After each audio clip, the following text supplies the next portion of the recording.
¿Alguna vez has escuchado sobre los gigabancos? ¿Qué pensarías si te dijera que estos gigabancos, de los que casi nadie habla y casi nadie conoce, controlan la economía global desde las sombras? ¿Por qué si son tan importantes nadie habla de ellos? Para responder a estas preguntas, hoy analizaremos a fondo el tema de los gigabancos, instituciones que se encuentran en el centro de lo que algunos denominan como el nuevo capitalismo financiero. Así que no le demos más vueltas y comenzamos.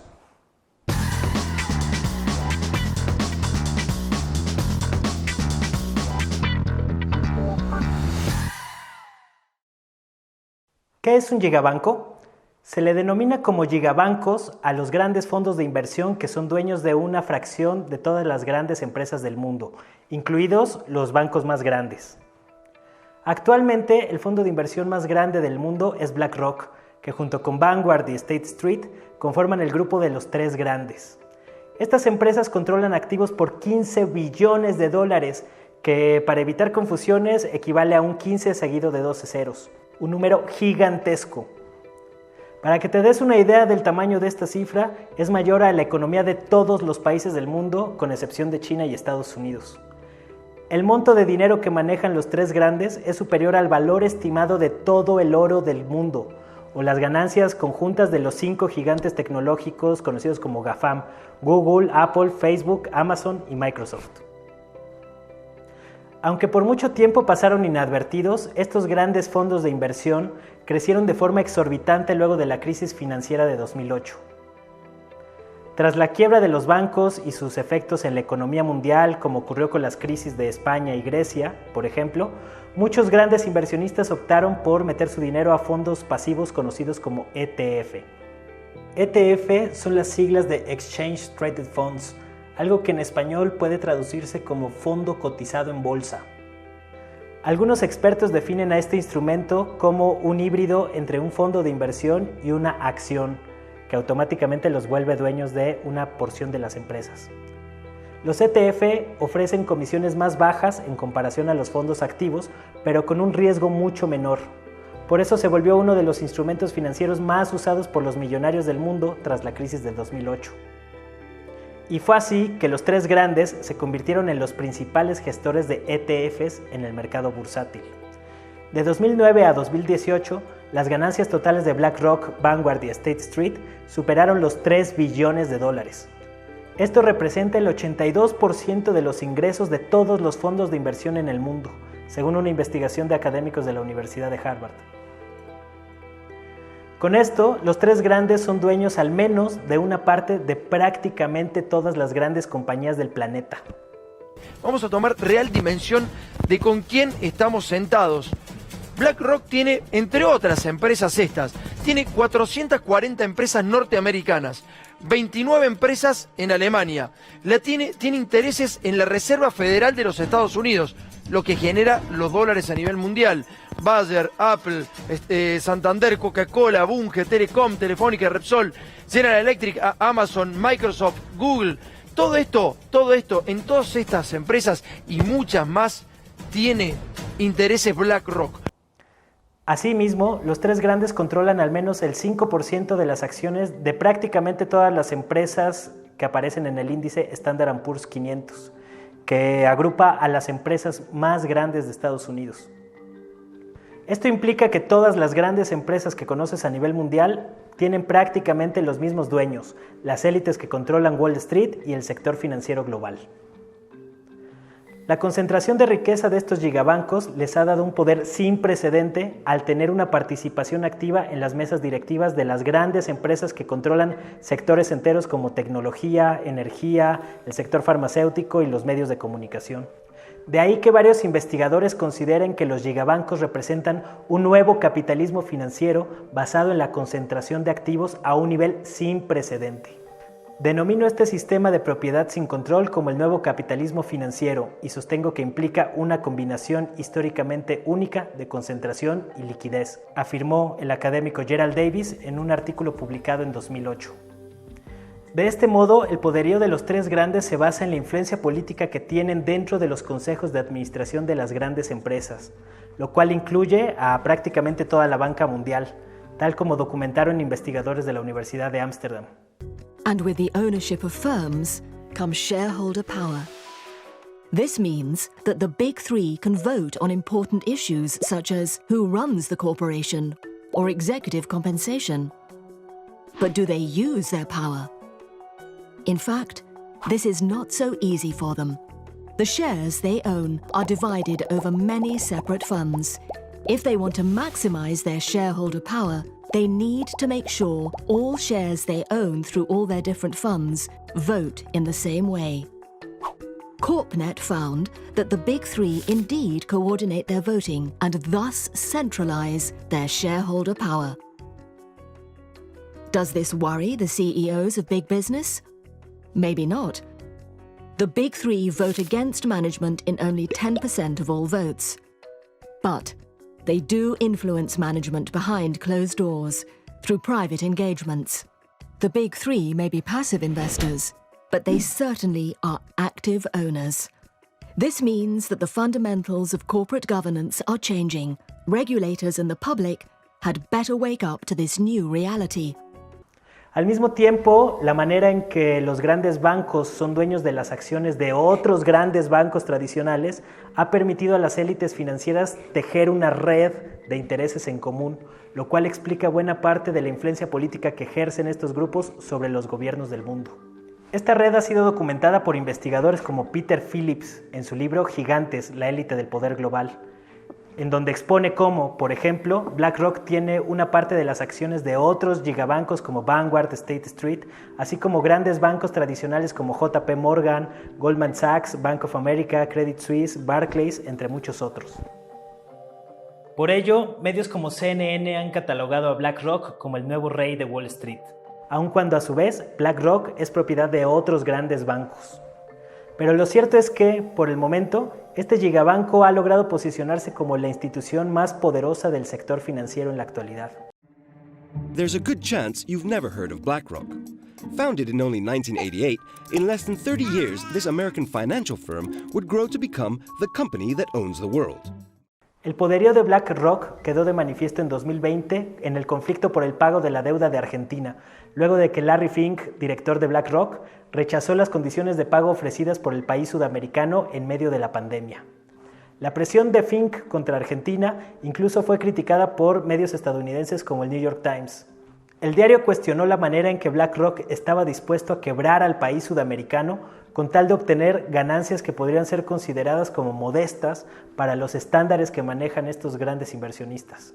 Si se acuerdan, este es el caso por el cual el presidente de Argentina, Alberto Fernández, le pidió ayuda al presidente de México, Andrés Manuel López Obrador, para que, debido a su buena relación con Larry Fink, fungiera como intermediario en las negociaciones entre el gobierno de Argentina y su acreedor, que en este caso era BlackRock. Voy a estarle eternamente agradecido a López Obrador, porque yo le pedí que interceda ante Larry Fink y le explique lo que estaba pasando en la Argentina, y no solo habló en privado, sino que públicamente contó lo que le había pedido a Larry Fink. Con lo cual... El titular de uno de los fondos, ¿no? El que fue más difícil de convencer, BlackRock, ¿no?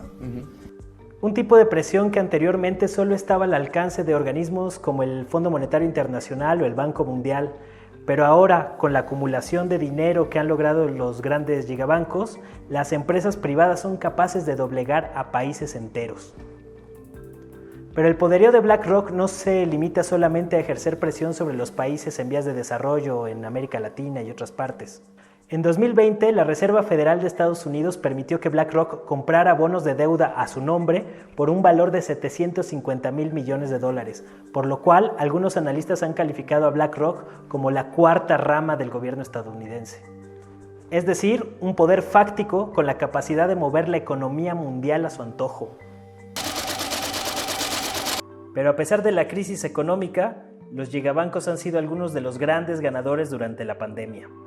En 2020, BlackRock obtuvo ganancias por $4.900 millones, lo cual representa un aumento de 10% respecto al año anterior, operando activos por $8.6 billones.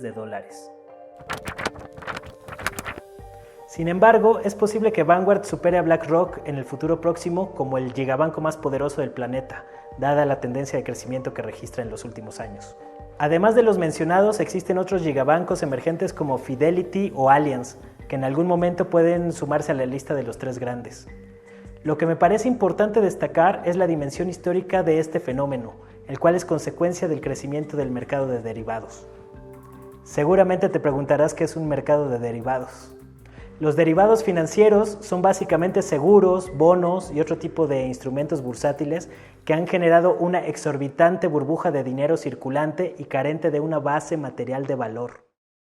Para que te des una idea del tamaño del excedente de dinero que existe en el mundo, vamos a tomar esta gráfica como referencia. Cada cuadrito que verás a continuación equivale a 100,000 millones de dólares. Esto que ves aquí son todas las monedas y cheques que existen en el mundo. En este monto se encuentran las personas más ricas del planeta. Este es el dinero que poseen las grandes empresas. Este es todo el dinero que existe en el mundo, lo cual incluye no solo dinero en efectivo, sino otras formas de dinero que pueden ser simples números en una computadora. Esto es el tamaño de la deuda global. Este es el negocio de los bienes raíces a nivel mundial. Esta columna abarca toda la riqueza y las propiedades que existen en el planeta.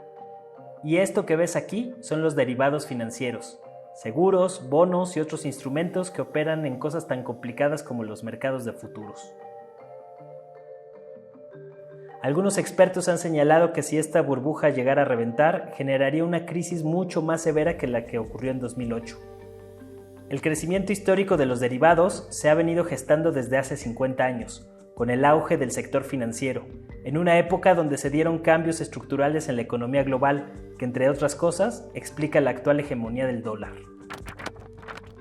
Recordemos que antes, a principios del siglo XX, el valor del dinero estaba respaldado por un objeto material como el oro, y el valor de la moneda dependía en buena medida de las reservas de oro que acumulaban los bancos centrales. Esto cambió durante la década de 1970, cuando el dólar se volvió una moneda fiduciaria. Esto significa que su valor depende de la confianza que se deposita en ella y no tanto de las reservas materiales que la respalden.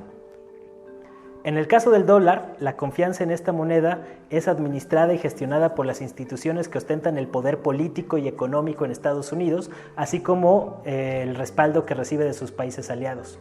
Es decir, que la supremacía del dólar como la divisa más poderosa del planeta depende básicamente de la confianza que se deposita en esta moneda. Un billete de $100 está impreso por el gobierno y designado como moneda oficial, mientras otros pedazos de papel no.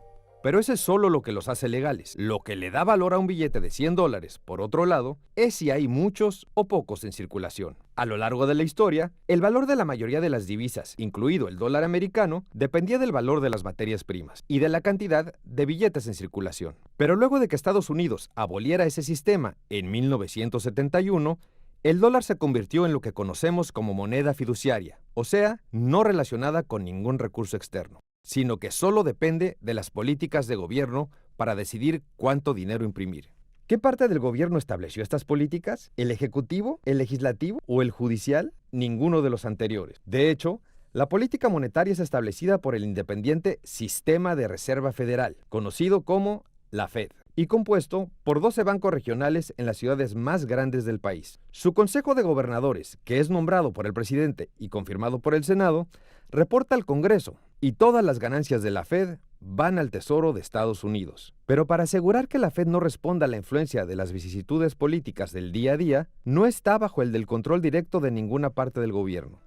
Y al igual que ocurre con el dólar y la confianza que se deposita en esa moneda, los millonarios del mundo son capaces de generar grandes fortunas valiéndose únicamente de la especulación financiera y el control mediático sin que intervengan factores materiales de producción. Esto debido a que con el control de los medios de comunicación y la enorme influencia que ejercen sobre la agenda política de varios países, las élites financieras pueden manipular el mercado valiéndose de la propaganda, haciendo que bajen o suban el valor de las acciones de ciertas compañías de manera premeditada. La naturaleza de los eventos financieros significa que no son de acceso público y requieren una definición y una articulación de expertos. Esto a menudo coloca al periodista en una posición de relativa dependencia de fuentes de élite, en particular analistas financieros que trabajan para las principales instituciones financieras. Al mismo tiempo, las mismas corporaciones que emplean analistas bancarios para ayudar a promover los intereses de sus accionistas también serán anunciantes importantes, por lo que sus canales potenciales de influencia sobre las noticias financieras son dobles, señalaba Peter Thompson en un artículo de 2009. Es decir, que generan dinero únicamente con la compra-venta de acciones o de otros instrumentos bursátiles. Y en el caso de los gigabancos, convirtiéndose en los dueños de las grandes empresas del mundo. Por ello, algunos políticos como Bernie Sanders, el ex aspirante presidencial en Estados Unidos, ha calificado que la manera en que funciona el sector financiero a nivel global, incluyendo Wall Street, es un auténtico fraude. Por ello, la manera en que operan estos gigabancos evidencia una buena parte de los gigantescos abusos del sistema financiero, que ahora hasta pretende convertir el agua en una vil mercancía con la cual se puede especular en la bolsa de valores. Una situación que generará mayor presión sobre comunidades y pueblos que serán despojados del agua por parte de empresas privadas con el objetivo de generar grandes ganancias en la bolsa de valores de todo el mundo. Pero bueno, espero que con este vistazo quede un poco más claro cómo funcionan los gigabancos y las cúpulas del sistema financiero global, que forman una pieza clave a la hora de entender cómo funciona la correlación de fuerzas con la que opera la política global. Espero tus comentarios y ojalá te haya gustado este material. No olvides suscribirte al canal, ya que me ayudaría bastante, al igual que compartir este video y que me sigas la pista en todas mis redes sociales. Nos seguimos viendo y hasta la próxima.